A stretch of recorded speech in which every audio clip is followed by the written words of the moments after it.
Ezekiel 45 അധ്യായം. ദേശത്ത് കർത്താവിൻ്റെ ഓഹരി. നിങ്ങൾ സ്ഥലം ഭാഗം വയ്ക്കുമ്പോൾ ഒരു ഭാഗം 25,000 മുഴം നീളത്തിലും 20,000 മുഴം വീതിയിലും കർത്താവിൻ്റെ വിശുദ്ധ ഭാഗമായി നീക്കിവെക്കണം. ആ സ്ഥലം മുഴുവനും വിശുദ്ധമായിരിക്കും. ഇതിൽ 500 മുഴം നീളവും വീതിയുമുള്ള സമചതുരം വിശുദ്ധ മന്ദിരത്തിനുള്ളതാണ്. അതിനു ചുറ്റും 50 മുഴം ഒഴിവാക്കിയിടണം.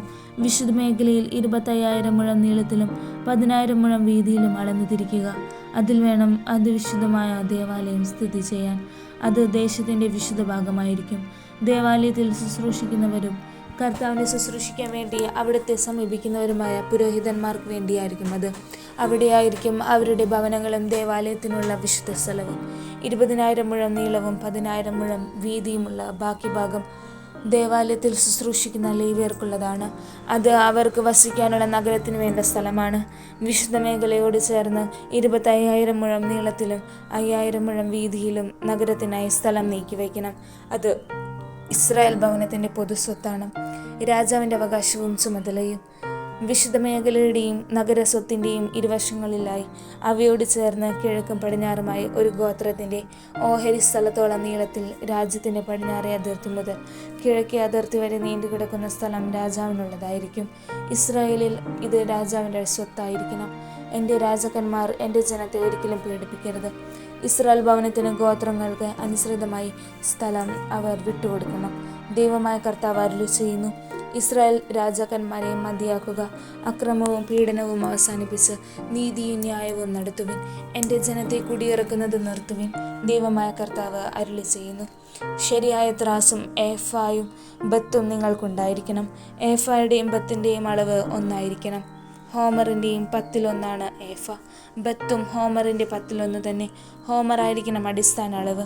1 ഷെക്കൽ 20 ഗേര ആയിരിക്കണം. 5 ഷെക്കൽ 5 ഷെക്കലും 10 ഷെക്കൽ 10 ഷെക്കലുമായിരിക്കണം. നിങ്ങളുടെ മീന 50 ഷെക്കലായിരിക്കണം.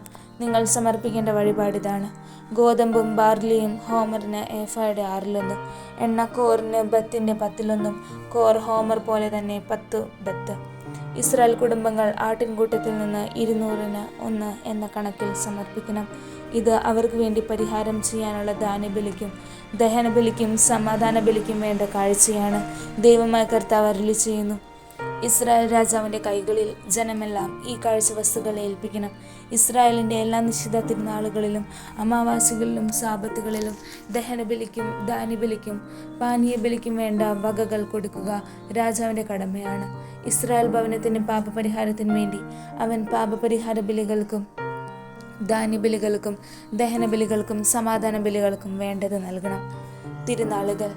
ദൈവമായ കർത്താവ് അരുളി ചെയ്യുന്നു: 1-ാം മാസം 1-ാം ദിവസം ഊനമറ്റ ഒരു കാളക്കുട്ടിയെ കൊണ്ടുവന്ന് വിശുദ്ധ സ്ഥലം ശുദ്ധീകരിക്കണം.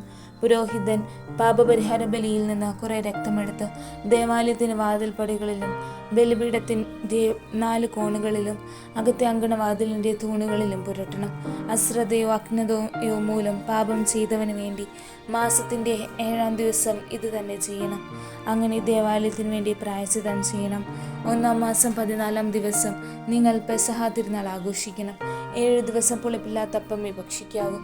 അന്ന് രാജാവ് തനിക്കും ദേശത്തിലെ എല്ലാവർക്കും വേണ്ടി പാപപരിഹാര ബലിക്കായി ഒരു കാളക്കുട്ടിയെ കൊടുക്കണം. തിരുനാളിൻ്റെ 7 ദിവസങ്ങളിലും ദഹനബലിക്കായി ഊനമറ്റ് 7 കാളക്കുട്ടികളെയും 7 മുട്ടാടുകളെയും പ്രതിദിനം കൊടുക്കണം.